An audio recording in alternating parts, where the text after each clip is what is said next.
This morning I'd like to pose a question. If you wanted to become really good at a sport or a game, how would you start? What would be one of the first things that you would do to begin the process? Not just to become proficient, but to be really good and maybe even an expert. Well, one approach would be to first learn the guidelines and the rules of the sport, right? How's the game played? What are all the rules that I have to abide by? Which ones are the most important, and how is the game played? Once you learn the guidelines and the rules, it would also be smart to sift through them and decide ranking them. Which ones are the most important? In fact, wouldn't you want to find out which rule was the most important rule of all, and then learn and practice that rule and hone it to become that expert at the game? That sounds like a good plan, doesn't it? Well, I think it's a fairly good analogy to use in looking at our gospel from Matthew this morning. Over the past few weeks, Jesus has been giving us lessons, but not in response to the Jewish leadership or the Pharisees and the Sadducees who want to become good followers. No, in response to their selfish motives. They want to trap him. They want to trip him up and create a reason to tarnish him and his message. In the end, they want to get rid of him. Their motives are harmful, but the lessons that Jesus teaches are messages that are to the benefit of his followers and people like us who do wish to be faithful to his message.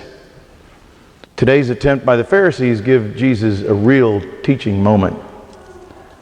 To go back to that analogy, it's kind of as if the Pharisees were saying to Jesus, if we're supposed to win at this game of life, among all of the rules, the 10 Commandments, the 613 rules on the books, and the teachings of Moses and the prophets, pick one.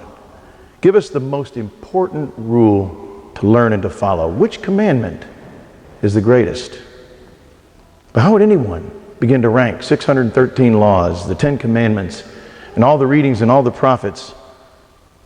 Well, instead of becoming flustered, Jesus just gives them a calm and a simple answer.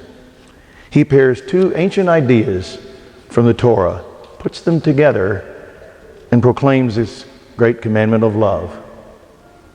Love of God and love of neighbor is the simple answer. Well, my friends, simple is nice, but it's usually not easy. Why is this commandment the most important?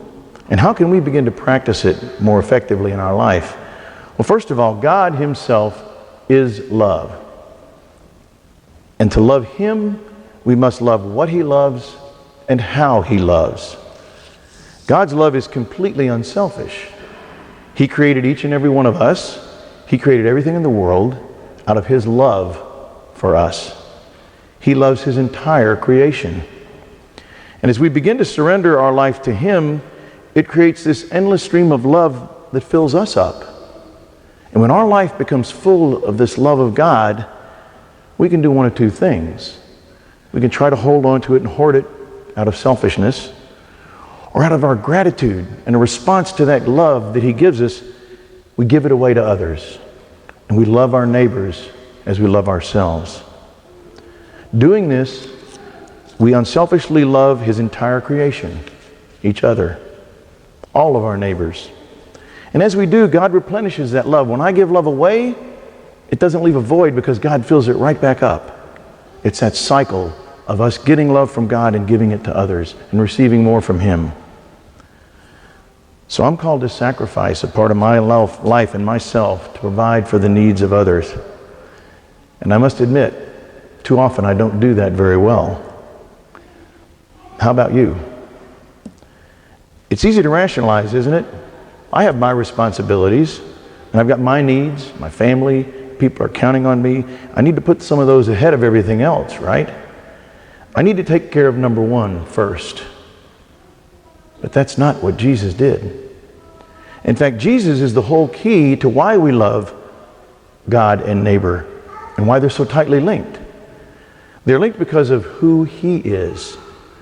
He's not simply God, and as we know, he's not simply man. He's both. He's God-man. He's humanity and divinity joined in one being, the only one. Those two things are together. So to love Jesus is to love our neighbor and God just in loving him. He's our brother. Now, that how is the hardest part. One expression that I heard recently helped me put this into perspective. It said, to begin to have unselfish love, you and I have to crucify our ego, just like Christ was crucified on the cross. When the selfish part of our ego dies, unselfish love rises, just like Jesus rose from the dead. Doing this can start me on the road to being more unselfish, more loving, more forgiving, and a true follower of Christ. In a practical sense, it means allowing my agenda and my plans and my life to be interrupted from time to time by the needs of others. I need to take some time for others and put my needs on hold as often as necessary to help and to serve others. Interrupt my plans to help a friend who's hurting? That's not easy, but it is love. Change my schedule for a coworker who needs some help? That's not easy, but it is love. Give up my free time for a stranger? That's not easy, but it is love. Can you think of some of your own? All of these are opportunities to practice the kind of love that Jesus calls us to. How often do I think of them on my own, and how often do I miss some and opportunities in my own life? And how far should I be willing to go? As we approach Jesus in the Eucharist this morning, at that very moment when we're spiritually and physically and emotionally so close to him, let's ask him for the grace, the guidance and direction from the Holy Spirit to respond more frequently to those opportunities in our life. Jesus, I'm praying to you right now as my God and my neighbor. Help me to live this greatest commandment, this most important rule in the game of life, in unselfish love to everyone.